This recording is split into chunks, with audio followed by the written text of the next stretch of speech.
Hello बच्चों, welcome back to my channel. कैसे हैं आप सब लोग। आज की वीडियो में मैं आप लोग के लिए information system and e commerce African E business इस पर वीडियो लेकर के आई हूँ। इससे पहले इसका फर्स्ट चैप्टर मैंने अपलोड किया था, जहाँ पर मैंने आप लोग को समझाया था कि कंप्यूटर क्या है, उसके इनपुट आउटपुट या CPU क्या होता है और साथ ही उसकी कैरेक्टरिस्टिक्स क्या है, हार्डवेयर सॉफ्टवेयर क्या है। आज की वीडियो में उसके आगे हम पढ़ेंगे कि टाइप्स ऑफ कंप्यूटर कंप्यूटर कितने तरह के होते हैं, कितने प्रकार के होते हैं। ये आज की वीडियो का टॉपिक रहेगा और साथ ही हम देखेंगे कि कंप्यूटर की जनरेशन्स कौन सी हैं। तो वीडियो शुरू करते हैं, लेकिन वीडियो शुरू करने से पहले आपको क्या करना है, चैनल को सब्सक्राइब करना है, वीडियो को लाइक करना है और फ्रेंड्स के साथ वीडियो को शेयर करना है।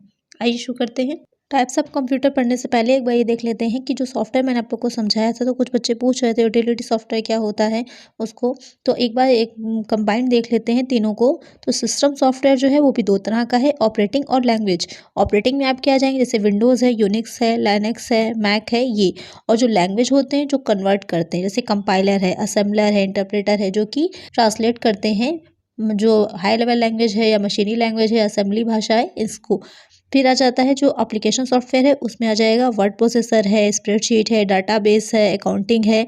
जो भी आप लोग एप्लीकेशन यूज़ करते हैं ना अकॉर्डिंग नीड के, वो हो जाती हैं। फिर यूटिलिटी जो सॉफ्टवेयर होते हैं, तो जैसे कि एग्जांपल में दे रखा है एंटीवायरस। एंटीवायरस सॉफ्टवेयर आप लोग क्यों अपलोड करते हैं या क्यों जो है ज़रूरत होती है कंप्यूटर में, इसीलिए ना कि किसी तरह का कोई वायरस ना आने पाए और आपको कंप्यूटर सेफ रहे। वो हो जाएगा बैकअप। बैकअप के लिए इसलिए ज़रूरी होता है कि आपको अगर कोई डाटा डिलीट हो जाए तो बैकअप से आपको आसानी से मिल जाएगा। तो आप समझ गए ना आप लोग कि यूटिलिटी सॉफ्टवेयर क्या होता है। यूटिलिटी सॉफ्टवेयर ये होता है कि बाकी जो सॉफ्टवेयर है वो आसानी से काम कर सके, उनमें किसी भी तरह की कोई भी प्रॉब्लम ना आने पाए। तो इसके लिए कौन से सॉफ्टवेयर यूज़ करते हैं, वो हो जाता है हमारा यूटिलिटी सॉफ्टवेयर। आपको समझ में आ गया होगा। आइए अब देखते हैं कि टाइप्स ऑफ कंप्यूटर क्या है। नेक्स्ट हो जाएगा कंप्यूटर के प्रकार, टाइप्स ऑफ कंप्यूटर की कंप्यूटर कितने तरह के होते हैं। तो यहाँ पर जब हम कंप्यूटर के प्रकार को देखते हैं तो कई तरह से इसको डिवाइड किया गया है, अलग अलग तरह से इसको वर्गीकृत किया गया है। पहला हो जाता है अकॉर्डिंग टू पर्पस, कि पर्पस के अकॉर्डिंग कि किस लिए पर्पस से आप जो है कंप्यूटर ले रहे हैं।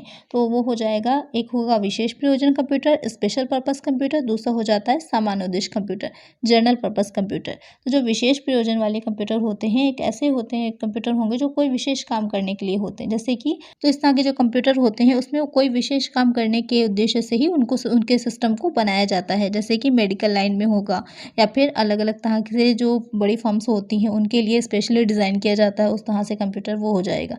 फिर सामान्य उद्देश्य के लिए, तो सामान्य में जैसे कि स्कूल में, कॉलेजेस में है, हम लोग अपने घरों में रखते हैं, अपने पर्सनल यूज़ के लिए लेते हैं, तो वो हो जाता है जनरल पर्पस कंप्यूटर। दूसरा हो जाएगा अकॉर्डिंग टू यूज़, कि किस तरह से उसको यूज़ किया जाता है। एक तो इसमें आ जाएगा साइंटिफिक कंप्यूटर, बिजनेस कंप्यूटर। तो यहाँ पर जो साइंटिफिक कंप्यूटर्स होते हैं उनकी प्रोसेसिंग गति काफ़ी तेज़ होती है। क्यों? क्योंकि उनका जो कार्य होता है वो अलग तरह से अलग अलग मात्राओं में, बड़ी बड़ी संख्याओं में गणना करना, ये सारे काम होते हैं जो कि वैज्ञानिक उस पर किए जाते हैं। और जो बिजनेस कंप्यूटर होते हैं उनकी गति क्या होती है, उनके उपकरण अलग होते हैं, उनके यूजर्स अलग होते हैं। तो ये हो जाता है कि उपयोग के आधार पर। फिर तीसरा आ जाता है तकनीक के आधार पर। तकनीक में हो जाएगा अकॉर्डिंग टू टेक्नोलॉजी। तो इसमें तीन तरह के हो जाएंगे, digital computer, analog computer, hybrid computer. ज़्यादातर जो आपने नाम सुने होंगे उसी का ही सुना होगा, डिजिटल, एनालॉग और हाइब्रिड कंप्यूटर। डिजिटल कंप्यूटर कौन से कंप्यूटर हो जाते हैं, जो सामान्य उद्देश्य के लिए ही प्रयोग किए जाते हैं और डेटा और सूचनाओं को जिसमें रखा जाता है और विशेष कैरेक्टर के रूप में प्रदर्शित होते हैं। इसके एग्जाम्पल की अगर हम बात करें तो डिजिटल कंप्यूटर में से एक लैपटॉप आ जाता है, डिजिटल कैमरा है, डिजिटल वॉचेस हैं, स्मार्टफोन्स है, ये सब चीज़ें आ जाती हैं। इनकी गति भी तेज़ होती है और तेज़ी से कार्य करते हैं। अगर हम एनालॉग कंप्यूटर की बात करें तो एनालॉग कंप्यूटर में क्या रहता है कि ये जो कार्य करते हैं वो स्पेशल कैरेक्टर पर कार्य करते हैं, जैसे कि दबाव है, तापमान है, इन सबको नापना। तो इसके लिए स्पीडोमीटर है, थर्मामीटर है, इन सब का यूज़ किया जाता है। तो वो हो जाता है एनालॉग कंप्यूटर। फिर आ जाता है हाइब्रिड कंप्यूटर। हाइब्रिड कंप्यूटर नाम से ही क्लियर है, दोनों को मिला करके, यानी कि डिजिटल कंप्यूटर और एनालॉग कंप्यूटर दोनों की ही विशेषताएं इसमें मिली रहती हैं। तो वो हो जाता है हाइब्रिड कंप्यूटर। नेक्स्ट जो इसका प्रकार है वो हो जाएगा आकार और भंडारण क्षमता के अनुसार, according to size and storage capacity, यानी कि जितनी भी उसमें उसका साइज है या फिर उसमें जो स्टोरेज की कैपेसिटी है। तो उसमें पहला हो जाएगा माइक्रो कंप्यूटर। आपने सुना होगा माइक्रो है, लैपटॉप है, पॉमटॉप है, ये सब आ जाता है। तो माइक्रो कंप्यूटर क्या होते हैं, ये आकार में बहुत छोटे होते हैं। नॉर्मली जो हमारे और आपके घर में जो यूज़ होता है जो कंप्यूटर, वो हो जाते हैं माइक्रो कंप्यूटर। इसमें अगर हम बात करें, उसको पर्सनल कंप्यूटर भी कहा जाता है, निजी कंप्यूटर से कहेंगे। इसमें डेस्कटॉप आ जाता है जो कि आप लोग के घरों में सिस्टम हम लोग लगाते हैं, या फिर लैपटॉप है या फिर पॉमटॉप है, ये सब चीज़ें इसके अंतर्गत आ जाती हैं। यानी कि जो नॉर्मली हम लोग अपने घरों में यूज़ कर रहे हैं अपने पर्सनल यूज़ के लिए, वो हो जाते हैं माइक्रो कंप्यूटर। दूसरा हो जाएगा मिनी कंप्यूटर। मिनी कंप्यूटर क्या होता है, ये माइक्रो कंप्यूटर की जगह थोड़े से बड़े होते हैं, की अपेक्षा थोड़े से बड़े होते हैं और तेज़ गति से कार्य करते हैं, और इनकी संग्रह क्षमता होगी वो भी जो माइक्रो कंप्यूटर है उनसे ज़्यादा रहती है। इसमें क्या रहेगा कि जो हम लोग पर्सनल कंप्यूटर यूज़ कर रहे हैं तो एक अकेला व्यक्ति उसको यूज़ कर रहा होता है, लेकिन जो मिनी कंप्यूटर हो उसको एक से ज़्यादा लोग एक साथ यूज़ कर सकते हैं।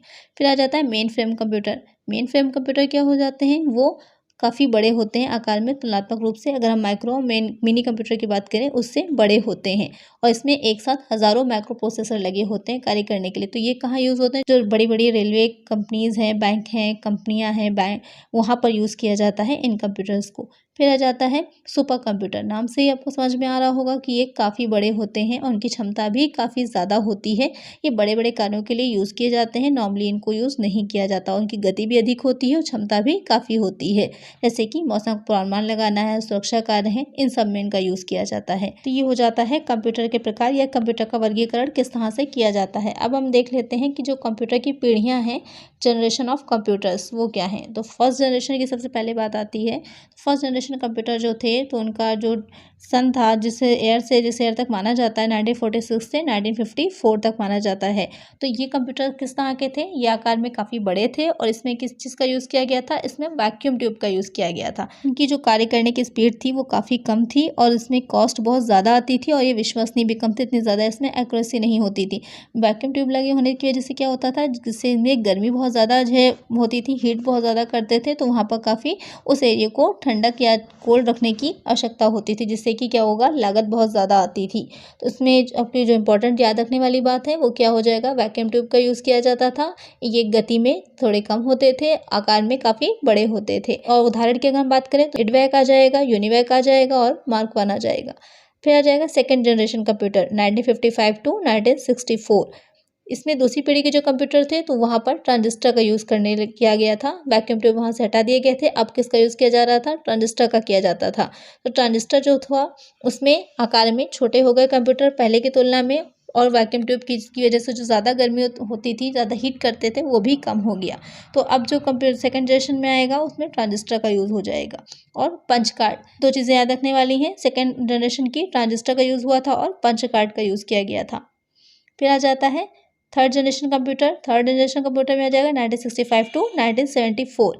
यहाँ पर हम आईसी चिप्स का यूज़ होने लगा था, जिसे कि इंटीग्रेटेड सर्किट्स कहा जाता है, जो कि सिलिकॉन की बनी होती थी। तो अब पहले फर्स्ट जनरेशन में था वैक्यूम ट्यूब, सेकेंड जनरेशन में है ट्रांजिस्टर और थर्ड जनरेशन में हो जाएगा आईसीज यानी कि इंटीग्रेटेड सर्किट्स। आईसीज की वजह से क्या हुआ कि कई प्रकार के उपकरणों को एक साथ जोड़ा जाता था, इसीलिए इसे एसएसआई भी बोलते हैं या फिर एमएसआई भी बोलते हैं। एसएसआई हो जाएगा स्मॉल स्केल इंटीग्रेशन और एमएसआई हो जाएगा मीडियम स्केल इंटीग्रेशन हो जाएगा। अगर इसकी विशेषताओं की बात करें तो इसमें मुख्य मेमोरी क्या हो जाएगी, मैग्नेटिक कोर, और सेकेंडरी मेमोरी हो जाएगी मैग्नेटिक डिस्क, और मैग्नेटिक टेप का भी यूज़ होने लगा था। तो इसका भी ध्यान में रखिएगा कि कौन कौन सी चीज़ें कब कब आई। फिर और प्रोसेसिंग में क्या होगा, बहुआयामी प्रोग्रामिंग यानी कि मल्टीटास्किंग। फिर आ जाएगा फोर्थ जनरेशन। जो फोर्थ जनरेशन के कंप्यूटर थे, जो उसमें जो आईसी सर्किट्स लगे होते थे वो और ज़्यादा विकसित हो गए थे और उन्हें अब एमएसआई की जगह वीएलएसआई कहा जाने लगा, very large scale integrated circuit का कहा जाने लगा, और उनकी जो क्षमता थी वो ज़्यादा बढ़ गई। तो इसमें जो आपका सन दे रखे हैं हो सकता है अलग अलग बुक्स में अलग अलग हो, तो वहाँ पर कंफ्यूज मत होइएगा, उसमें काफ़ी मतभेद है, कहीं पर कुछ और सन दे रखा है, कहीं पर कुछ और। मोस्टली 1970s के बाद ही का है ये, तो वहाँ पर सन में कंफ्यूज ना होइएगा। उसमें जो सेकेंडरी जो मेमोरी थी, तो मुख्य मेमोरी वीएलएसआई सेमीकंडक्टर थे, और जो सेकेंडरी मेमोरी थी मैग्नेटिक डिस्क है, फ्लॉपी डिस्क और ऑप्टिकल डिस्क का यूज़ होने लगा था। और जो भाषा थी वो हाई लेवल लैंग्वेज यानी कि C++, एसक्यूएल, इन सब का यूज़ होने लगा। और जो फिफ्थ जनरेशन कंप्यूटर हैं तो 1975 से कंटिन्यू हैं, तो वहाँ पर कौन कौन से आ जाएंगे और उनका विकास अभी भी हो रहा है। तो इसमें आर्टिफिशियल इंटेलिजेंस आ जाता है, नेचुरल लैंग्वेज प्रोसेसिंग है, इमेज को पहचानना, मेगा मेमोरी चिप, इन चीज़ों का यूज़ हो रहा है और आगे भी इसमें और विकास डेवलपमेंट होगा। तो ये हो जाता है जनरेशन ऑफ कंप्यूटर, जो कंप्यूटर की जनरेशन है वो सारी। आई होप आपको अच्छे से समझ में आ गया होगा। इस वीडियो में हमने पढ़ा कि कंप्यूटर सिस्टम क्या है, उसमें तीनों उसकी जो इनपुट, सीपीयू और आउटपुट के बारे में समझा हमने, उसकी विशेषताओं को समझा, कंप्यूटर कितने तरह के होते हैं, टाइप्स क्या होते हैं उसके, और साथ ही उसकी जनरेशन क्या होती हैं, इसके बारे में हमने जाना। नेक्स्ट आप लोग का चैप्टर रहेगा जिसमें हम लोग पढ़ेंगे input output and storage devices की इनपुट आउटपुट क्या है और उसकी स्टोरेज डिवाइसेस। वैसे तो शॉर्ट में इसमें समझा दिया, वहाँ पर मैं नेक्स्ट चैप्टर में आप लोग को और डिटेल में इसके बारे में समझाऊंगी कि कौन सी इनपुट डिवाइसेस हैं, आउटपुट हैं, और जो मेमोरी यूनिट्स होती हैं, जो स्टोरेज डिवाइसेस होती हैं, वो कौन सी होती हैं। आज की वीडियो में इतना ही। आई होप आपको वीडियो अच्छी लगी होगी, और वीडियो अच्छी लगी है तो वीडियो को लाइक कर दीजिए, चैनल को सब्सक्राइब कर दीजिए और फ्रेंड्स के साथ वीडियो को शेयर कर दीजिएगा। मिलते हैं नेक्स्ट वीडियो में। Thank you.